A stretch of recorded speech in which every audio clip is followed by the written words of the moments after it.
Chemical kinetics करते हैं। I know कि फिज़िकल में गुजरात में लोगों के हाथ तंग हैं, but I will try to make up that gap, और उस गैप को मेकअप करते हुए we will start chemical kinetics. It is very very crucial topic for your GSET exam. बिल्कुल आसान सा क्वेश्चन आता है, और उस आसान से क्वेश्चन को करने के लिए बच्चे इसको स्किप कर देते हैं कई बार कि भाई केमिकल काइनेटिक्स है, फिजिकल का टॉपिक है, इसको हम नहीं करेंगे। बट ऐसा है नहीं कुछ भी। केमिकल, ये जो आप अगर कोई भी एग्ज़ाम क्रैक करना है तो इनऑर्गेनिक और फिजिकल आपकी स्ट्रांग होनी चाहिए, क्योंकि ऑर्गेनिक के जीओसी को छोड़ के कोई क्वेश्चन ही समझ में नहीं आते हैं। आप देख लेना, नहीं तो बहुत सारे क्वेश्चन मिक्सअप होते हैं, है ना। रेजेंट कोई भी दे देते हैं, रिएक्शन 3-4 स्टेप्स में होते हैं और अलग अलग रिएक्शन होते हैं, है ना। तो सब रिएक्शन याद हो तभी आप वहाँ तक पहुँचोगे, और उसके ऊपर आ जाती है स्टीरियोकेमिस्ट्री, ठीक है। इसलिए best way to crack the exam is have strong hold on inorganic and then physical. तो इसलिए मैं फिजिकल के टॉपिक लिए हैं पहले, ताकि वो टॉपिक आप अच्छे से करो। Let us start today's session, that is chemical kinetics. तो केमिकल काइनेटिक्स जो है, it is dealing with rate of reactions. Kinetics से डील करता है ये, है ना। रिएक्शन कैसे चल रहा है, उसका मैकेनिज्म क्या है, that is actually chemical kinetics. तो सबसे पहले हम एवरेज रेट ऑफ रिएक्शन की बात करते हैं। तो इसमें जो रिएक्शन है, कोई भी रिएक्शन होगा तो उसमें क्या होगा,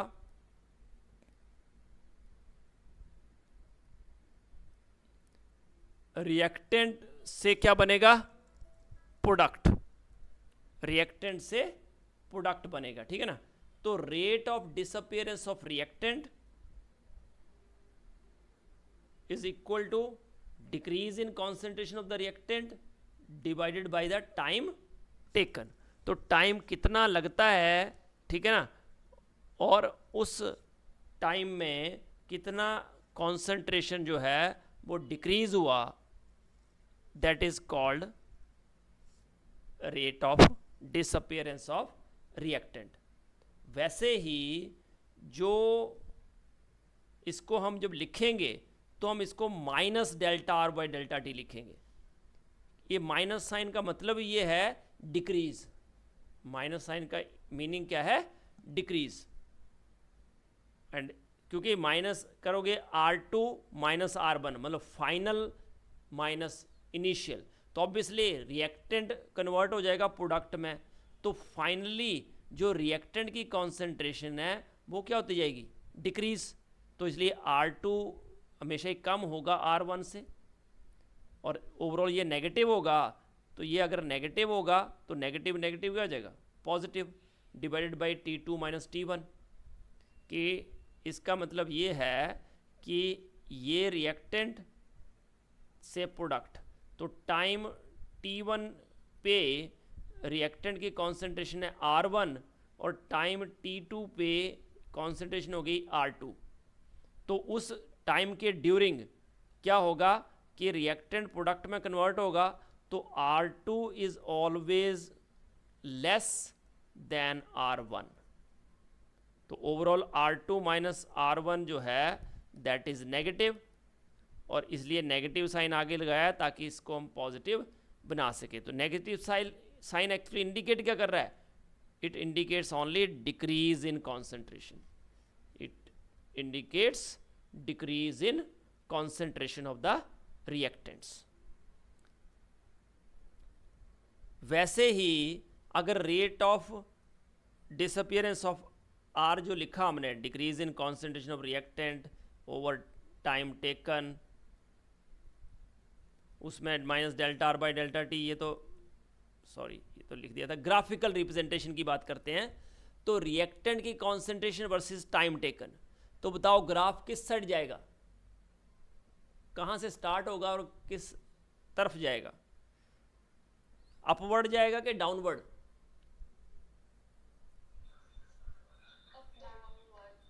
बेटा डाउनवर्ड जाएगा ना, क्योंकि रिएक्टेंट पहले ज़्यादा होगा और धीरे धीरे क्या होता जाएगा, कम होता जाएगा, क्योंकि रिएक्टेंट से क्या बनता जाएगा,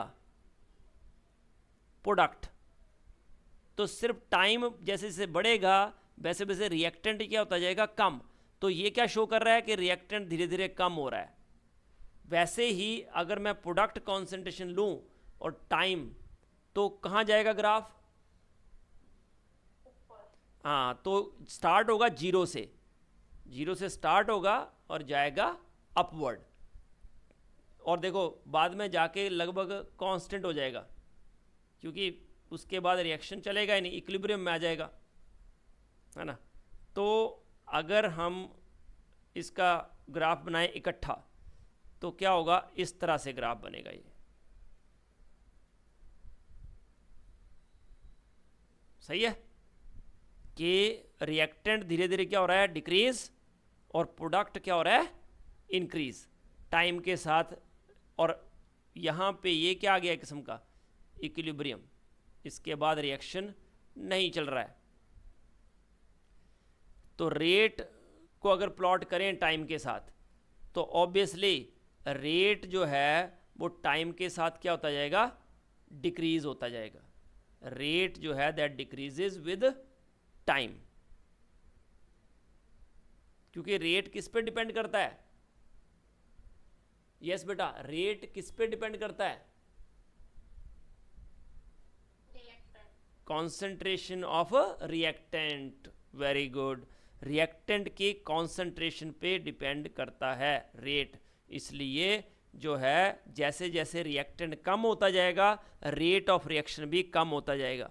तो ये हो गए कॉन्सेंट्रेशन के ग्राफ, प्रोडक्ट की कॉन्सेंट्रेशन बढ़ती जा रही है, रिएक्टेंट की कम होती जा रही है with the passage of time, और रेट जो है टाइम के साथ डिक्रीज करेगा। ग्राफ्स जो हैं they are very very important, graphs की इंपॉर्टेंस याद रखना।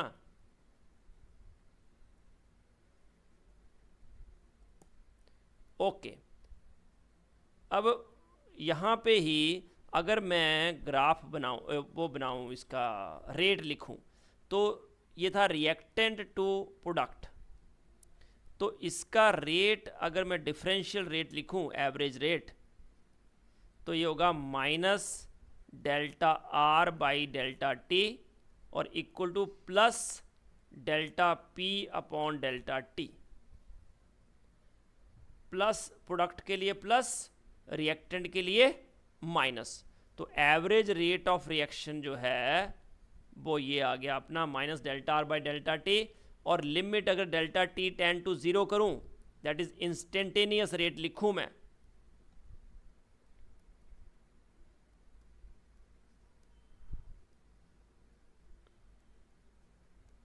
तो होगा minus D R by D T equal to plus D P by D T.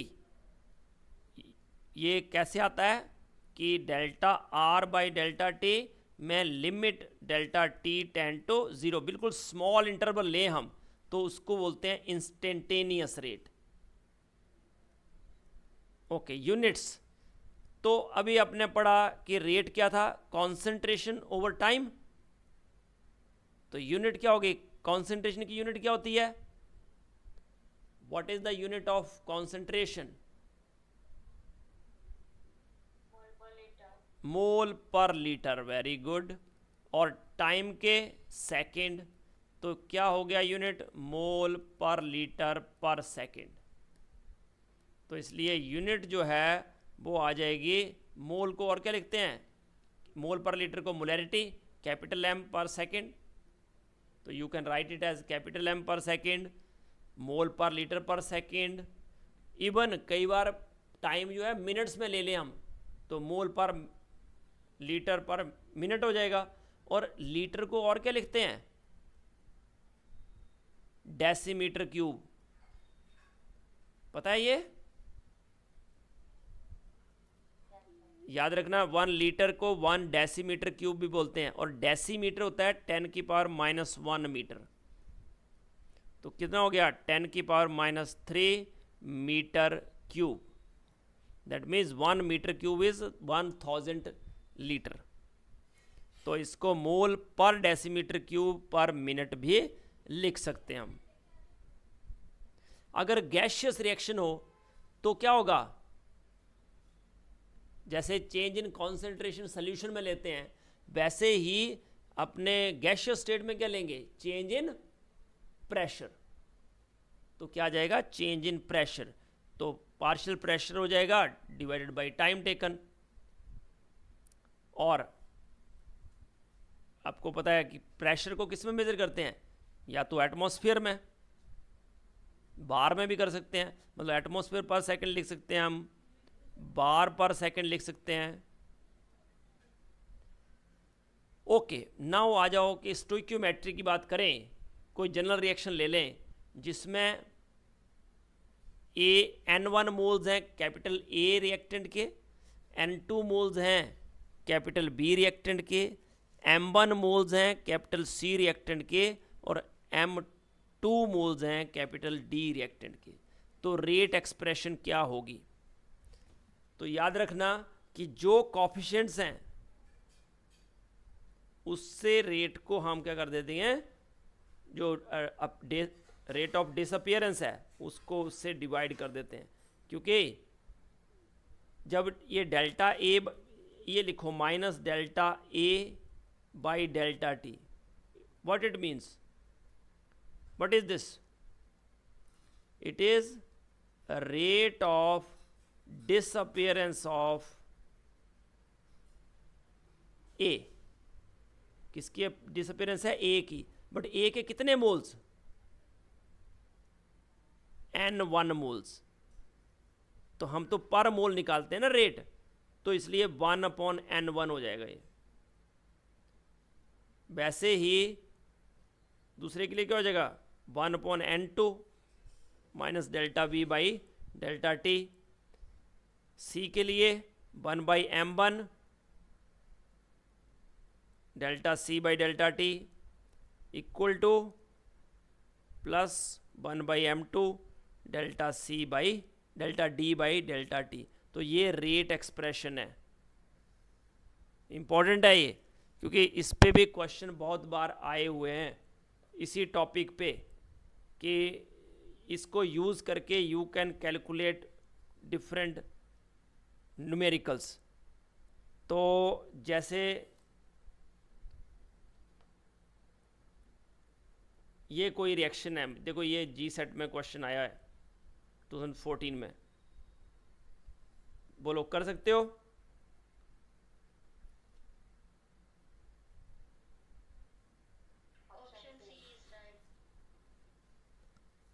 Very good. क्योंकि देखो यहाँ पे क्या है, जब हम रेट लिखेंगे इसका तो ऑब्वियसली माइनस साइन तो आएगा ही, क्योंकि रिएक्टेंट है, तो minus D A by D T, but कितने मोल्स हैं, 2, तो इसलिए 1/2 and that is equal to plus D C by D T, और इसके कितने मोल्स हैं, 3, तो ये आंसर आएगा। तो इसमें आप देखो तो ये सी से मैच कर रहा है, इसलिए ये आंसर आएगा। देखो बिल्कुल आसान सा क्वेश्चन था, जितना हमने टॉपिक किया उसमें से ये क्वेश्चन आप कर सकते थे। आई होप कि आपको ये समझ में आ गया होगा। कोई डाउट है इसमें, यहाँ तक कोई किसी को नहीं, ठीक है, very good. A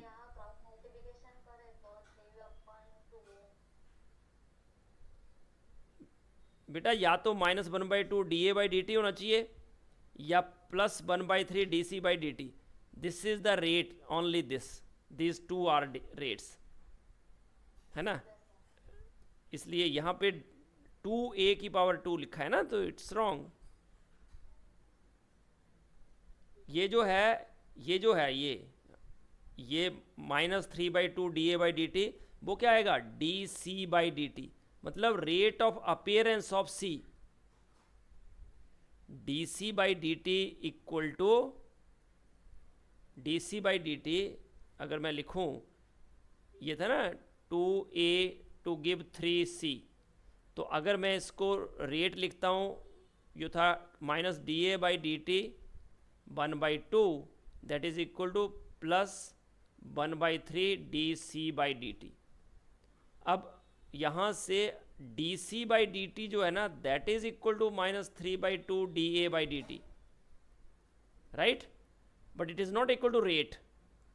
rate is actually this two. तो ये क्या हुआ, it is rate of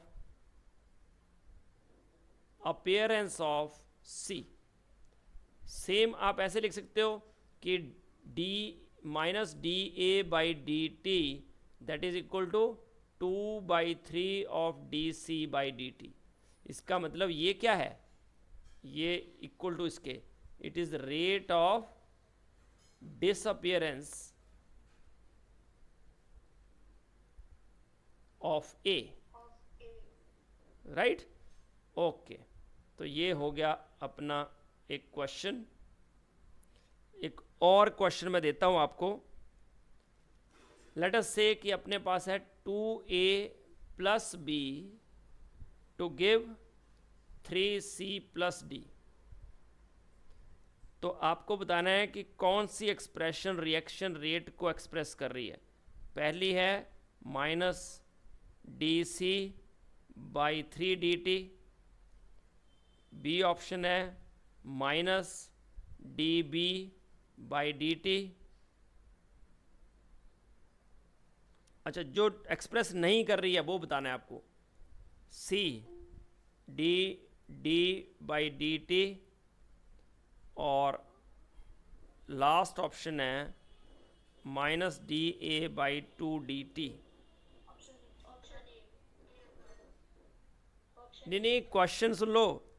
which of the following does not express the reaction rate? Option A बिल्कुल सही जवाब है, क्योंकि इसमें बाकी तो सब सही था बट आगे लगा दिया माइनस साइन, ठीक है ना।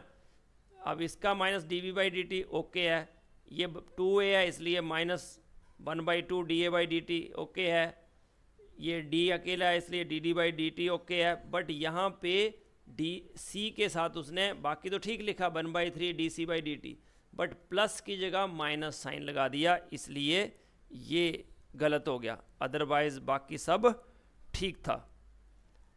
ओके, तो इस तरह से क्वेश्चन जो है आपको मिलेंगे। अगर इस बेस पे क्वेश्चन आता है तो ऐसा क्वेश्चन बन सकता है। Okay, now factors which influence the rate of reaction. तो पहला फैक्टर है नेचर ऑफ द रिएक्टेंट्स। तो रिएक्टेंट्स के नेचर से हम देख लेते हैं कि रिएक्शन स्लो है कि फास्ट है। जैसे CO plus O2 to give CO2, या NO plus O2 to give NO2। तो ये दोनों रिएक्शन जो हैं एक जैसे लग रहे हैं, बट CO और NO दोनों में जो है CO वाला रिएक्शन थोड़ा स्लो होता है, NO वाला रिएक्शन फास्ट होता है ना। तो that depends upon the nature of the reactants कि उनको तोड़ने में कितनी एनर्जी यूज़ हो रही है। तो that is a first factor. Second is, कोई आ रहा है क्या? एक मिनट में ज्वाइन करा दूं इसको।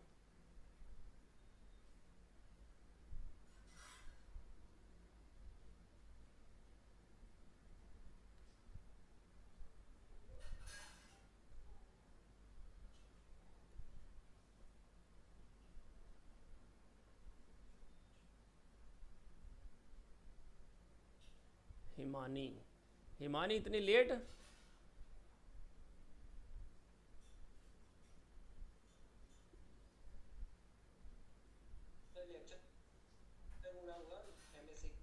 हाँ जी,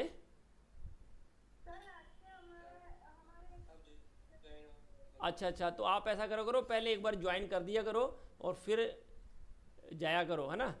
तो क्या है कि फिर आपको बार बार ऐड नहीं करना पड़ेगा, है ना। ओके, तो दूसरा है कॉन्सेंट्रेशन ऑफ रिएक्टेंट्स। कि रिएक्टेंट की कॉन्सेंट्रेशन जैसे जैसे बढ़ेगी रेट ऑफ रिएक्शन बढ़ेगा, क्योंकि रेट जो है that is proportional to concentration of the reactant. Third is temperature. तो as temperature increases rate of reaction increases. Temperature increase करने से भी रेट ऑफ रिएक्शन इंक्रीज होता है. और नेक्स्ट इज कैटलिस्ट. तो कैटलिस्ट हम अगर ऐड करते हैं तो कैटलिस्ट का काम ही क्या है, to increase the rate of reaction. तो कैटलिस्ट भी रेट ऑफ रिएक्शन को इंक्रीज करता है. और भी जैसे फैक्टर्स हैं, सरफेस एरिया है, तो सरफेस एरिया अगर बढ़ता है तो भी रेट ऑफ रिएक्शन इंक्रीज करता है. It is easier to burn the powder form of wood rather than the log of wood, है ना. तो सरफेस एरिया बढ़ने से भी रेट ऑफ रिएक्शन बढ़ता है. और कुछ रिएक्शन लाइट का भी इफेक्ट होता है. कुछ रिएक्शन क्या होता है, लाइट सेंसिटिव होते हैं, फोटोकेमिकल रिएक्शंस. तो लाइट होगी तभी रिएक्शन होगा, नहीं तो नहीं होगा. तो these are the 1 2 3 4 5 6 factors which affect the rate of reaction. जैसे फोटोसिंथेसिस है तो light is very much required. तो types of reactions based on the number of steps. तो एक होते हैं एलिमेंट्री रिएक्शंस और दूसरे होते हैं कॉम्प्लेक्स रिएक्शंस. तो एलिमेंट्री रिएक्शंस कौन से होते हैं,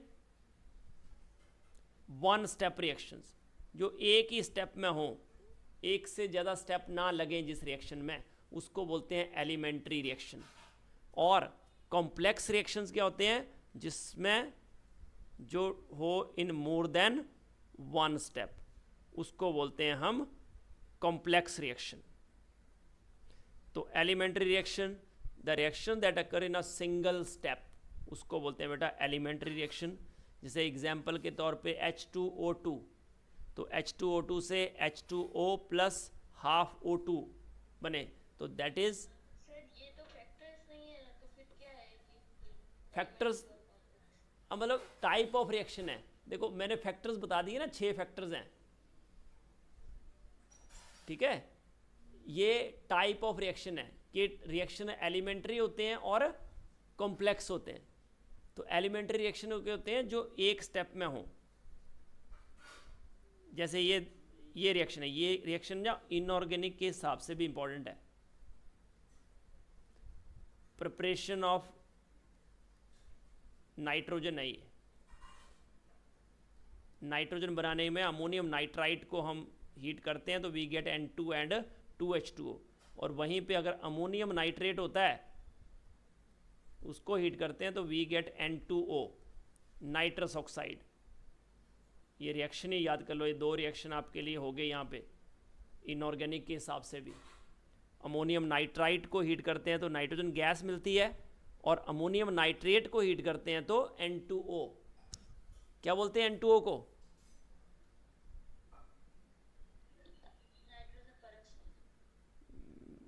नहीं, मैं ये एक्सपेक्ट कर रहा था. It is laughing gas, nitrous oxide है और इट इज़ लाफिंग गैस.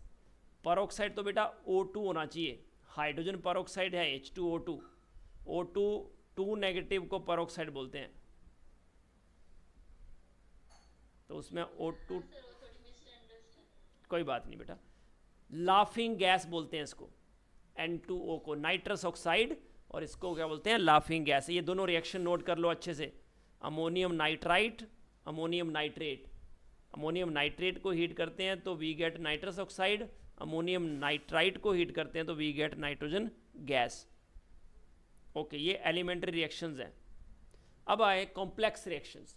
तो कॉम्प्लेक्स रिएक्शंस क्या होते हैं, जो मैंने अभी बताया आपको कि सीक्वेंस ऑफ एलिमेंट्री रिएक्शन जिसमें हो, बहुत सारे एलिमेंट्री स्टेप्स हों, है ना, तो उनको बोलते हैं कॉम्प्लेक्स रिएक्शन. और अब कॉम्प्लेक्स रिएक्शन है, बहुत सारे स्टेप हो रहे हैं, तो क्या होगा, कौन सा स्टेप स्लो है वो रेट डिटरमिन करेगा. कॉम्प्लेक्स रिएक्शन में क्या होता है, जो स्लोएस्ट स्टेप होता है, ठीक है, that is called rate determining step. जैसे एग्जांपल लेते हैं, हमारे पास है 2NO plus 2H2 to give N2 and 2H2O। अब ये एक कोई कॉम्प्लेक्स रिएक्शन है। अब याद रखना कि मैकेनिज्म जो होते हैं ना वो तो लर्न ही करने पड़ते हैं, उसके लिए कोई रूल नहीं है, इट इज़ एक्सपेरिमेंटल एक्चुअली, इसलिए मैकेनिज्म के लिए आपको लर्न नहीं करना पड़ेगा। तो इसमें क्या होता है सबसे पहले कि जो 2NO है वो एक H2 से पहले रिएक्ट कर जाता है, तो क्या बनता है, एक तो बन जाता है N2 गैस और दूसरा बन जाता है हाइड्रोजन परऑक्साइड। फिर जो हाइड्रोजन परऑक्साइड है वो हाइड्रोजन से मिलके बना देती है वाटर। हाइड्रोजन परऑक्साइड हाइड्रोजन से मिलके बना देती है वाटर, और इसमें जो स्लो स्टेप होता है that is the first one. तो और ऑब्वियसली दूसरा फास्ट होगा, और स्लो स्टेप क्या डिटरमिन करता है, rate of the reaction. Slow step is rate determining step, तो इसका रेट क्या हो जाएगा फिर, obviously rate is equal to rate constant into NO की पावर 2 एंड H2 की पावर 1। देखो ओवरऑल रिएक्शन में H2 की पावर 2 है, बट क्योंकि मैकेनिज्म से मैं पता चला कि जो रेट डिटरमिनिंग स्टेप है उसमें एक ही हाइड्रोजन इन्वॉल्व हो रहा है, इसलिए हमने इसको ऐसे लिखा। वैसे ही ये दूसरा एग्जाम्पल है 2NO2Cl 2NO2 प्लस Cl2, इसमें भी फर्स्ट स्टेप में क्या होता है, NO2Cl जो है उससे NO2 और Cl बनता है। फिर दूसरे स्टेप में क्या होता है, जो NO2Cl है वो Cl से मिलके क्या बना देता है, NO2 एंड Cl2। एक का हमने बोल दिया कि K1 है जो रेट कांस्टेंट और दूसरे का K2, तो ओवरऑल रिएक्शन तो हो जाएगा सेम। तो पहला स्टेप जो है वो स्लो है और यूनिमॉलिक्यूलर, एक ही मॉलिक्यूल इन्वॉल्व हो रहा है ना इसमें, जिसमें एक ही इन्वॉल्व होता है स्लो स्टेप में मॉलिक्यूल, उसको क्या बोलते हैं, यूनिमॉलिक्यूलर। तो बताओ इसका रेट क्या होगा, दूसरा फास्ट है जो बाई मॉलिक्यूलर है, तो slow step rate determining step होगा। तो रेट बता सकते हो क्या होगा,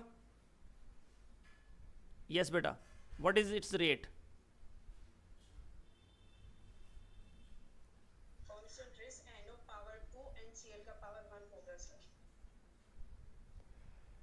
rate is equal to slow step में कौन सा रिएक्टेंट है, ओनली NO2Cl, हाँ तो NO2Cl की पावर 1 हो जाएगा है ना, K1 इंटू NO2Cl की पावर 1। यहाँ जो Cl है दोनों, ओवरऑल रिएक्शन में तो Cl है नहीं, तो इनको क्या बोलेंगे, इंटरमीडिएट। ये दोनों क्या होंगे, रिएक्शन इंटरमीडिएट, जो स्टेप्स में इन्वॉल्व हों बट ओवरऑल रिएक्शन में ना हो, उनको बोलते हैं हम intermediates. Now NO2 plus CO to give NO and CO2, तो इसमें स्टेप 1 में क्या होता है, दो NO2 मिलके बनाते हैं NO एंड NO3। फिर दूसरे स्टेप में NO3 जो है वो CO से मिलके बना देता है CO2 एंड NO2। तो फर्स्ट स्टेप इसमें स्लो है और दूसरा स्टेप फास्ट, और ओवरऑल रिएक्शन लिखेंगे तो ये आ जाएगा। अब देखो ओवरऑल रिएक्शन में NO2 1 टाइम है, CO भी 1 टाइम है, बट जब हम इसका रेट लिखेंगे, अब आप बोलो रेट इज, यस बेटा what is rate, NO2 K1 is equal to K1 NO2 2 times। हाँ तो ये हो जाएगा NO2 की पावर 2। जो भी रेट कांस्टेंट आप लिखते हो यहाँ पे, चलो K लिख दिया हमने रेट कांस्टेंट, तो NO2 2 टाइम्स अपीयर हो रहा है स्लो स्टेप में, इसलिए NO2 की पावर क्या हो जाएगी 2। वैसे ही ये रिएक्शन है, ये रिएक्शन याद रख लेना, it is very important. 2N2O5 to give 4NO2 plus O2, तो स्टेप 1 में N2O5 जो है वो ब्रेक होता है NO2 और NO3 में। स्टेप 2 में N2O5 जो है वो NO3 से मिलके बना देता है 3NO2 प्लस O2, और इसमें first step is slow step. तो जस्ट बेटा बोलो what is the rate, overall reaction तो ये हो गया। बोलो रेट। N2O5 K हाँ पावर 1, ओनली पावर 1 मतलब फर्स्ट ऑर्डर रिएक्शन। हाँ ये भी याद रखो, जो पावर होती है वो ऑर्डर ऑफ रिएक्शन होता है ना, some of the powers to which concentration terms are raised. इसके पावर 1 थे तो क्या हो गया order of reaction 1। 2 3 ClO negative, ये भी इंपॉर्टेंट रिएक्शन है फ्रॉम पी ब्लॉक के हिसाब से। इसमें क्या हो रहा है, ClO नेगेटिव की डिसप्रोपोर्शनेशन हो रही है। ये उसके हिसाब से बता रहा हूँ, ना कि केमिकल काइनेटिक्स के हिसाब से, कि ClO नेगेटिव की क्या हो रही है, डिसप्रोपोर्शनेशन। What is disproportionation? जिसमें same element gets oxidised as well as reduced. Chlorine का इसमें क्या हो रहा है, ऑक्सीडेशन नंबर क्या है, ClO नेगेटिव में what is the oxidation number of Cl, ऐसे लिखते हैं ना, x-2 इक्वल टू -1। तो x कितना हो गया, +1। यहाँ पे ऑक्सीडेशन नंबर है क्लोरीन का +1। और ClO3 नेगेटिव में बात करें तो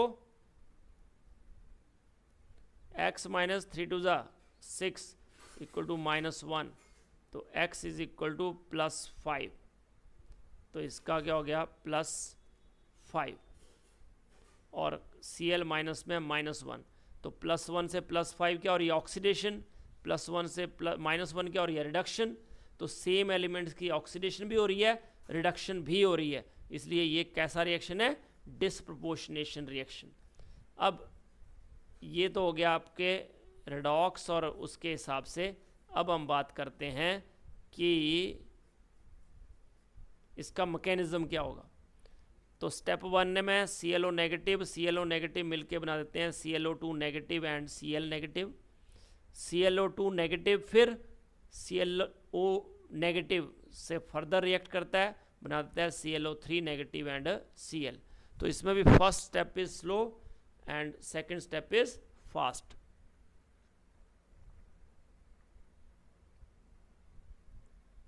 अब बताओ व्हाट इज द रेट। एक ही बच्चा मत बोलो, बाकी बोलो, बोलो रेट इज, हाँ ClO माइनस की पावर 2, सही है, क्योंकि आप रेट लिखोगे कि ClO नेगेटिव तो ClO नेगेटिव की पावर क्या हो जाएगी, 2। तो ये पावर 2 मतलब सेकेंड ऑर्डर रिएक्शन है। 2H2O2 I negative in alkaline medium to give 2H2O plus O2। इसके मैकेनिज्म की बात करूं तो H2O2 प्लस I नेगेटिव से H2O और IO नेगेटिव बनता है, फिर H2O2 IO नेगेटिव से मिलके H2O plus I negative plus O2 बनाता है। पहला स्टेप इसमें भी स्लो है, तो ओवरऑल रेट क्या हो जाएगा, H2O2 की पावर 1, I नेगेटिव की पावर 1। यस, तो ये हो गए अपने पास सारे, इतने कवर करने हमें, इनको लर्न कर लेना, ठीक है। अब अगर हम बात करें कि जो कॉम्प्लेक्स रिएक्शन की स्टेटमेंट आपको बतानी है कि which one is incorrect. A reversible reaction cannot be considered as a complex reaction. A reaction that takes place in more than one step is said to be a complex reaction. If there is no agreement between stoichiometric coefficients and order of the reaction is said to be a complex reaction. Even if there is agreement between stoichiometric coefficients and order of the reaction may still be a complex reaction. बोलो बेटा।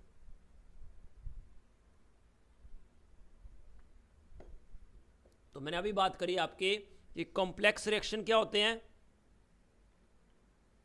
जो एक से ज़्यादा step में हो। सही बात है, करेक्ट है वो, बट मैंने ये कहीं बताया कि आपको कि अगर कोई रिवर्सिबल हो या इरिवर्सिबल रिएक्शन हो तो वो कॉम्प्लेक्स नहीं हो सकता या हो सकता है, ऐसी बात तो नहीं हुई ना। इसका मतलब कोई भी रिएक्शन चाहे रिवर्सिबल हो या इरिवर्सिबल हो, that can be considered as a complex reaction if it takes place in more than one step. एक से ज़्यादा स्टेप में होना चाहिए. और जो रिवर्सिबल रिएक्शन होते हैं they always takes place in more than one step. तो ये तो स्टेटमेंट जो है दैट इज़ इनकरेक्ट. दूसरा, स्टोइकोमेट्रिक कोएफिशिएंट्स और ऑर्डर देखा ना आपने कि N2O5 कितने थे ओवरऑल रिएक्शन में 2, बट जब रेट लिखा हमने तो हमने क्या लिखा N2O5 की पावर 1, मतलब स्टोइकोमेट्रिक कोएफिशिएंट था 2. ठीक है, बट जो देयर इज नो एग्रीमेंट है ना, तो इसका मतलब that is a complex reaction. Even कुछ रिएक्शन की है जिसमें वो उस स्टेट में था, बट जो अगर एग्रीमेंट हो भी और कॉम्प्लेक्स रिएक्शन हो सकता है, क्योंकि एक से ज़्यादा स्टेप में हो तो वो कॉम्प्लेक्स रिएक्शन हो सकता है. तो इसका ये तीनों स्टेटमेंट राइट हैं, सिर्फ फर्स्ट स्टेटमेंट जो है दैट इज़ इनकरेक्ट. ये तो 18 का ही क्वेश्चन है, मतलब उसने कॉम्प्लेक्स रिएक्शन ही पूछ लिया कि क्या होते हैं, तो आंसर आएगा ए. यस, एक क्वेश्चन आपको मैं करवाता हूँ, फिर आप क्वेश्चन करना जी सेट का. चलो, तो क्वेश्चन है आपके लिए कि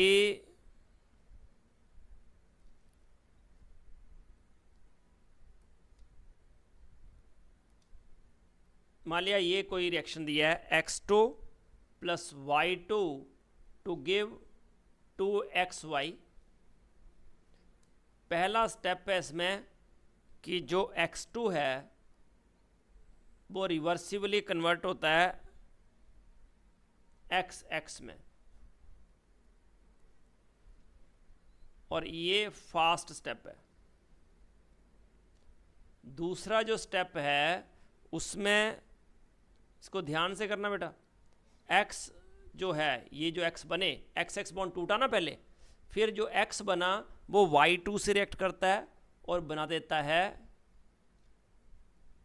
XY प्लस Y, और ये स्लो स्टेप है. थर्ड है कि X जो है वो Y से मिलके बना देता है XY इन स्लो स्टेप. तो ये पूछ रहा है कि व्हाट इज द ओवरऑल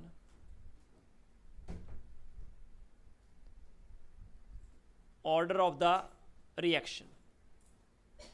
तो सबसे पहले मुझे बताओ कि which one is the rate determining step. Very good, slow step is rate determining step. तो स्लो स्टेप में जो भी रिएक्टेंट्स इन्वॉल्व हैं वो हमने लिख दिए. तो रेट कांस्टेंट लेट अस से कि K है, तो K into X into Y2. अब मुझे बताओ कि ये जो ओवरऑल रिएक्शन है उसमें X इन्वॉल्व हो रहा है. There is no X. आप समझ रहे हो, इस रिएक्शन को हमने लिख दिया rate equal to K into X into Y2, but जो X है वो तो एक क्या हुआ, क्या है ये बताओ, व्हाट इज X? इंटरमीडिएट. ऐसा कोई भी रिएक्टेंट या प्रोडक्ट जो स्टेप्स में इन्वॉल्व हो रहा हो, एलिमेंट्री स्टेप्स में इन्वॉल्व हो रहा हो, बट ओवरऑल रिएक्शन में ना हो, ओवरऑल रिएक्शन में ना हो, उसको क्या बोलते हैं हम, रिएक्शन इंटरमीडिएट, है ना. तो इंटरमीडिएट जो है ना वो ओवरऑल रेट में भी हम नहीं रख सकते. तो that should be written in the form of X2 या Y2 या XY, इनकी टर्म में वो आना चाहिए. तो हम क्या करते हैं, ये जो फर्स्ट स्टेप है जो कि इक्विलिब्रियम है, तो लेट अस से कि इक्विलिब्रियम कांस्टेंट हमने ले लिया, ठीक है ना. तो इक्विलिब्रियम कांस्टेंट इसका जो है वो क्या आ जाएगा, x की पावर 2 डिवाइडेड बाई x2. समझाया कैसे, प्रोडक्ट ओवर रिएक्टेंट होता है ना इक्विलिब्रियम. तो प्रोडक्ट में क्या हो रहा है, x की कॉन्सेंट्रेशन, x की कॉन्सेंट्रेशन, मतलब x की कॉन्सेंट्रेशन की पावर 2 डिवाइडेड बाई X2 की कॉन्सेंट्रेशन। तो यहाँ से X2 की कॉन्सेंट्रेशन क्या आ गई, बोलो। X2 is equal to 1 upon equilibrium constant in, sorry हमें चाहिए x in terms of X2। तो x की power 2 is equal to equilibrium constant into X2। ये यहाँ से आया। ये इक्विलिब्रियम कांस्टेंट सबको समझ में आ गया ना कैसे आता है, क्योंकि ये इक्विलिब्रियम में रिएक्शन था और यहाँ से हमने ये ले लिया पूरा x की कॉन्सेंट्रेशन इंटू x की कॉन्सेंट्रेशन। तो क्या हो गई, x की power 2 divided by X2। Okay, अब x क्या हो गया यहाँ से, इक्विलिब्रियम की पावर 1/2 और X2 की पावर 1/2, x लेना है तो यहाँ x की जगह हमने ये रख दिया। तो रेट क्या हो जाएगा, k इंटू के इक्विलिब्रियम की पावर 1/2, X2 की पावर 1/2/2। तो ओवरऑल जो रेट आया ये तो हो गया कांस्टेंट। तो X2 की पावर 1/2, Y2 की पावर 1/2। तो बेटा ऑर्डर ऑफ द रिएक्शन क्या होता है, order of reaction is equal to sum of the powers to which concentration terms are raised in the rate law expression. तो ये क्या हो गया, 1/2 प्लस 1 मतलब 0.5 प्लस 1 मतलब 1.5। और क्या लिख सकते हैं इसको, 15/10 मतलब 3/2। या आप 3/2 लिखो या 1/5 लिखो, या क्या लिख सकते हो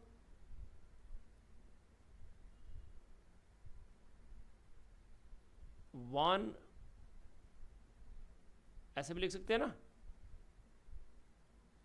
सर ये ऑर्डर ऑफ रिएक्शन कैसे लिखा? हाँ बेटा, जो पावर्स है ना कॉन्सेंट्रेशंस की उनको ऐड करना है आपको, that is order of the reaction. Okay sir. इसकी पावर क्या थी 1/2, इसकी पावर थी 1, तो उसको ऐड कर दिया, आपके पास आ गया 1.5, 3/2 या 1:1/2। ओके, तो आई होप यू अंडरस्टूड। किसी को कोई डाउट इसमें, एंड इट इज़ इम्पॉर्टेंट, ऐसा क्वेश्चन आ सकता है। अब मैं आपको क्वेश्चन दूं, कर लोगे? ओके, तो मैं आपको क्वेश्चन देता हूं।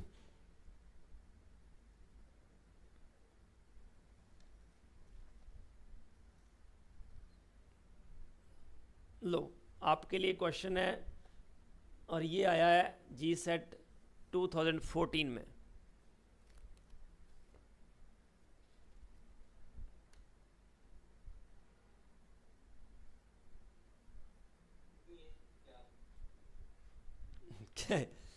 अच्छा, आपने वो पिछला देख के बोल दिया ना। मैंने X2, ये इसको मैंने X2 लिया था, इसको मैंने Y2 लिया था और ये था 2XY, राइट। ठीक है, ऐसा भी दिमाग होना चाहिए कि आप कम से कम इंटेलिजेंटली नकल तो कर सको। चलो, अच्छी बात है। ओके, तो एक और क्वेश्चन मैं आपको लिखता हूँ, हो सकता है इस साल वो आ जाए, आपकी किस्मत। चलो, BrO3 negative aqueous plus 5 Br negative aqueous plus 6H plus to give 3 Br2 liquid plus 3 H2O liquid। तो रेट आपको बताना है, rate of appearance of bromine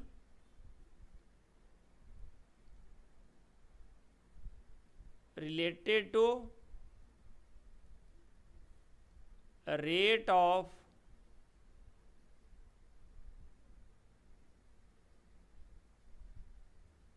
disappearance of bromide ion. तो रिलेशन क्या होगा इनमें? First option is D of Br2 by D T is equal to -3/5 D Br negative by D T. B option है D Br2 by D T equal to -5/3 D Br negative by D T. C option है D Br2 by D T equal to 5/3 D Br negative by D T. Option A is right. Very good. Could you explain?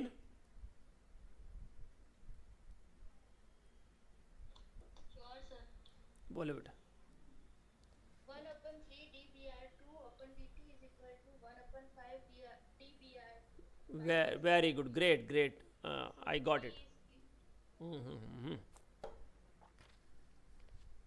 तो इसने बिल्कुल सही किया, क्योंकि सबसे पहले rate लिख लो.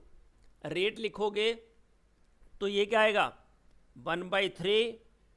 अगर मैं रेट लिखूं इसका, चलो बाकी ऑप्शंस को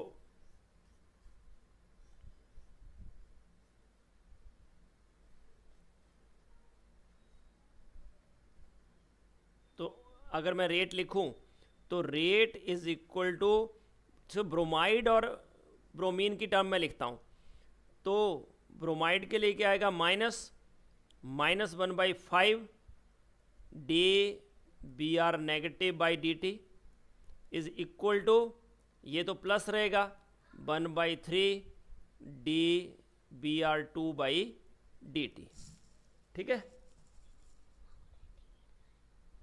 तो D Br2 by D T क्या हो जाएगा? तो D Br2 by D T चाहिए हमें, rate of appearance of Br2, and that is equal to 3 इधर जाएगा, तो ये आएगा -3/5 D Br negative by D T. तो इसलिए A option is right. Very good. Okay, तो मुझे लगता है कि यहाँ तक ही करते हैं आज. यहाँ तक से रिलेटेड क्वेश्चंस मैं आपको भेजता हूँ. आप यहाँ तक से रिलेटेड क्वेश्चंस को ट्राई करना अपने एंड से, ठीक है, और फिर हम आगे बढ़ेंगे धीरे धीरे. सर वो सुबह वाली पीडीएफ अभी तक आई नहीं. ओके, 2A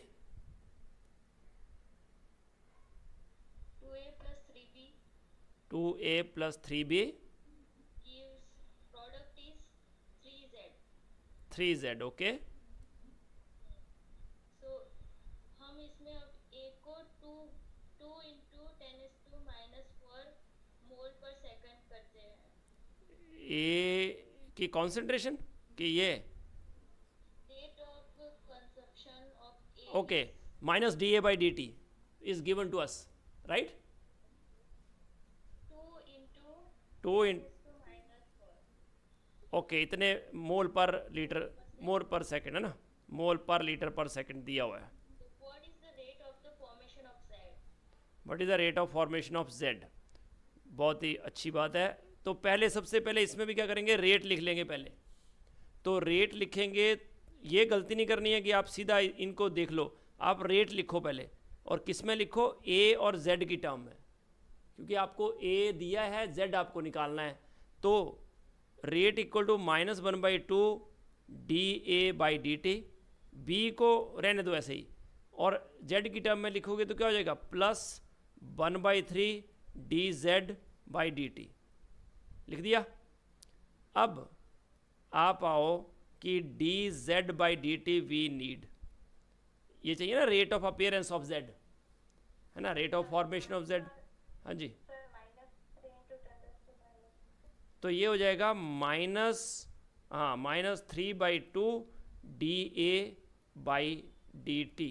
दैट इज 3/2 आगे रखो और ये आ जाएगा -dA/dt। तो ये तो दिया हुआ है -dA/dt, तो इसका मतलब dz/dt that is equal to 3/2 into 2 into 10⁻⁻⁴। तो ये कैंसल, मतलब आ गया 3 इंटू 10⁻⁻⁴ मोल पर लीटर पर सेकेंड। तो ये हमारा आ जाएगा आंसर। ठीक है बेटा? Okay sir. सर मेरा माइनस में आ रहा था आंसर। नहीं बेटा, आपने ये माइनस नहीं लगाया होगा ना आगे बेटा, क्योंकि वो बोल रहा है कि rate of disappearance of A is, consumption का मतलब क्या है? अब डिसअपियरेंस, तो मैंने बताया ना, जब भी डिक्रीज हो, कोई चीज़ कंज्यूम हो, तो नेगेटिव साइन लगाना है आगे। समझ गए? Okay sir. ये यहाँ पे आपने प्रॉब्लम करी होगी, क्योंकि आपने कंजप्शन को भी dA/dt लिख लिया होगा, इसलिए जब आपने ये फॉर्मूला लगाया तो वहाँ माइनस साइन रह गया अंदर ही। Okay, very good. ऐसे क्वेश्चन आप लोग रखो अपने पास, व्हाट्सएप पे रखो, ठीक है, शेयर करो, आपस में डिस्कस करो, ठीक है। फिर भी नहीं आता है, देन आई विल इंटरवीन और वी विल डिस्कस। ये कि हेल्दी डिस्कशन, एक फॉरम बनाओ, क्योंकि मैंने आपके बैच का नाम भी लिख दिया यादगार बैच, ठीक है। ये हमें पूरी उम्र याद रहेगा, क्योंकि you are the first batch of our venture, जो हमारा नोबल वेंचर हमने बनाया है, ठीक है। ये आप हमारा फर्स्ट बैच है और आप पूरी उम्र हमें याद रहोगे, ठीक है। तो इसलिए अच्छे से मेहनत करो। मैं चाहता हूँ कि सब के सब आप जी-सेट करो, जी-सेट कर जाओ इस बार, ठीक है। और पीएचडी का एंट्रेंस एग्ज़ाम भी आ गया है, एमएससी सैम 3 वाले आई थिंक अपीयर हो सकते हैं, दैट आई डोंट नो कि what is the criteria, but उसके भी एंट्रेंस की तैयारी ऐसे ही कर सकते हैं आप, इसके बेस पे ही। तो वो भी HNGU का आ गया है, आप भर देना फॉर्म, जो अगर पीएचडी यहाँ से करना चाहता है। चलो ठीक है बेटा, ऑल द बेस्ट।